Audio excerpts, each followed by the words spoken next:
I've never been one to believe in ghost stories or urban legends. They're just that, stories. Things people make up to scare one another for fun or attention. Slender Man? Please. Just another internet hoax. A meme that got blown way out of proportion. Or at least, that's what I thought back then. I live in a small suburban town. The kind of place where everyone knows each other and nothing ever really happens. My house sits at the edge of a dense forest, a sprawling patch of trees that's always been more of a backdrop than a place I'd ever cared to explore. Sure, it looked eerie at night, but it was just a bunch of trees, right? I've always liked taking walks at night. There's something calming about the quiet, the way the world feels like it's paused just for you. So, when my friend Mark dared me to go into the forest after dark, I didn't even hesitate. It wasn't like I had anything to be afraid of. "You won't last 5 minutes in there," Mark had said, smirking as he shoved his phone in my face to show me some grainy, black and white photo of what was supposed to be Slender Man. A tall, faceless figure, barely visible among the trees. People say he's real, you know, that he watches you, follows you. I rolled my eyes and snatched the flashlight from his hand. "You're ridiculous," I told him. "It's just some internet creepypasta. I'll be back before you even know it." The air was cold that night, the kind of chill that seeps into your bones. As I stepped into the forest, the trees loomed overhead like silent sentinels, their branches twisting together to block out the moonlight. I clicked on the flashlight, its beam cutting through the darkness, and started walking. At first, everything felt normal. The crunch of leaves under my boots, the occasional rustle of small animals in the underbrush. It was exactly what I'd expected. But then, after about 10 minutes, the air seemed to change. It got colder, heavier, like something was pressing down on me. That's when I started to feel it. That prickling sensation at the back of your neck, like someone's watching you. I stopped and turned around, my flashlight sweeping through the trees. Nothing, just shadows. "Get a grip," I muttered to myself, shaking off the unease.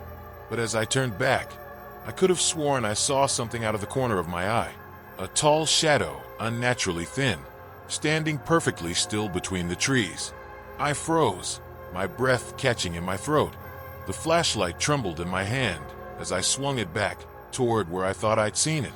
But there was nothing there, just the same dark forest stretching endlessly in every direction. I laughed nervously, trying to convince myself I was imagining things. "Mark's stupid dare is getting to me," I whispered. But deep down, I knew something was off. Something was very, very wrong. I didn't want to admit it, but I was shaken. The forest, which had always seemed like just a patch of trees behind my house, suddenly felt alive. The shadows moved differently now, as though they weren't waiting for my flashlight to find them. They were watching, waiting. I pressed forward, telling myself I just needed to finish the dare. A quick loop through the woods and back to Mark's smug grin. That's all this was. Simple. Except the farther I walked, the quieter the forest became. At first, I hadn't noticed it. The soft rustling of leaves, the chirping of crickets, the occasional hoot of an owl, all of it had faded away, replaced by an oppressive silence that made my ears ring. The only sound was my breathing, shallow and quick, and the crunch of dead leaves under my boots. And then I heard it, a faint rustling, not behind me, but off to the side. It wasn't the kind of noise a squirrel or a rabbit would make. It was heavier, deliberate. I froze, my flashlight trembling as I turned toward the sound. At first, I didn't see anything, just the same endless maze of trees and shadows. But then there it was, a figure. It stood far enough away that I couldn't make out any details, but it was tall, impossibly tall. Its limbs seemed stretched, like someone had pulled them too far. And its head, there was no face, just a blank, pale surface that reflected the faint glow of my flashlight. I couldn't move. My legs felt like they were rooted to the ground. My breath caught somewhere between my lungs and my throat. The figure didn't move either, just stood there, watching me with a face that wasn't a face. Then it twitched. Not a step or a shift, but something that shouldn't have been possible, like it glitched in and out of existence for a split second. My chest tightened, and I realized I'd stopped breathing. I don't know how long we stood there, me staring at it, and it staring back. or whatever it was doing. All I know is that when I finally managed to take a step back, it disappeared. 1 second, it was there, and the next, the space where it had been was empty. I didn't wait to see if it would come back. I turned and ran, the flashlight beam bouncing wildly as I stumbled over roots and branches. I wasn't thinking about the dare anymore, or about Mark laughing at me. All I could think about was getting out of the forest. But as I ran, I realized something was wrong. The path I'd taken into the woods wasn't there. The more I tried to find my way back, the more lost I became, the trees seeming to twist and shift around me. And then, just as the panic started to claw its way up my throat, I heard it, a faint whisper, coming from everywhere and nowhere at once. "Come back." The voice was soft, almost gentle, but it froze me in place. I spun around, the flashlight beam slicing through the darkness. But there was nothing there, only the trees. And then I saw it again, closer this time. The figure. It stood perfectly still, its blank face tilted slightly, as though it was curious. I wanted to scream, but no sound came out. I don't remember how long I stood there, frozen in place, staring at the faceless figure. Time didn't feel real anymore. It stretched and folded in on itself, like I was caught in a loop. I wanted to run, but my legs refused to move. My mind screamed at me to look away, but I couldn't. It was closer now, no more than 20 feet away. Its sheer height was grotesque, its arms impossibly long, hanging almost to its knees. The flashlight in my trembling hand flickered, its beam struggling to cut through the darkness that seemed to thicken around the figure. Then it moved, not like a person walking. There was no shift in weight, no natural motion. It just slid forward, as though the air itself was pulling it closer to me. My breath hitched, and my knees buckled. I stumbled back, nearly dropping the flashlight, but I couldn't take my eyes off it. As it came closer, something changed. I felt a pressure in my head, like an invisible hand squeezing my skull. My vision blurred, and the trees around me seemed to warp, their trunks twisting into impossible shapes. A low hum filled the air, growing louder with every second, vibrating through my body. And then I saw them. At first, I thought it was my mind playing tricks on me, but they were real, sketches. Dozens of crude, childlike drawings scattered on the ground around my feet. Each one depicted the same thing, a tall, faceless figure surrounded by small, stick-figure children. In some of the drawings, the children held hands with it. In others, they were sprawled on the ground beneath it, their limbs twisted at unnatural angles. I couldn't breathe. My chest felt tight, my lungs refusing to expand. The figure loomed closer, its head tilting in that unnatural, almost curious way. And then, it raised one of its long, skeletal arms and pointed. It wasn't pointing at me. I turned my head, following the direction of its finger, and froze. There, standing just behind a tree, was a child, a boy, no older than 10, his face pale and his eyes wide with terror. He didn't move, didn't speak. He just stared at the ground, as though he didn't dare look up. I opened my mouth to call out to him, to tell him to run, but no sound came. My throat was dry, my voice gone. And then, in a flash, the boy was gone. No footsteps, no rustling leaves, just gone, as if he'd been plucked from existence. The figure's head snapped back toward me, and I felt that pressure in my head intensify. My ears rang, my vision doubled, and I dropped to my knees. The flashlight rolled out of my hand, its beam cutting across the ground, illuminating another drawing. This one was different. It wasn't a sketch of the figure or the children. It was of me. My legs gave out completely, and I collapsed onto the forest floor. My hand scrambled for the flashlight, desperate to cling to something, anything. But the figure was already looming over me, its featureless face mere inches away. And then everything went black. When I came to, the world was spinning. The forest seemed darker than before, the air colder, heavier. My body ached as if I'd been crushed under something massive, and my head pounded with an intensity that made it hard to think. The flashlight lay beside me, its beam flickering weakly. I reached for it, my fingers trembling, and shone it around, desperate to make sense of where I was. The trees were taller, their twisted branches reaching out like skeletal hands, and the ground beneath me was littered with more of those disturbing drawings. But something else caught my eye. Something that made my stomach drop.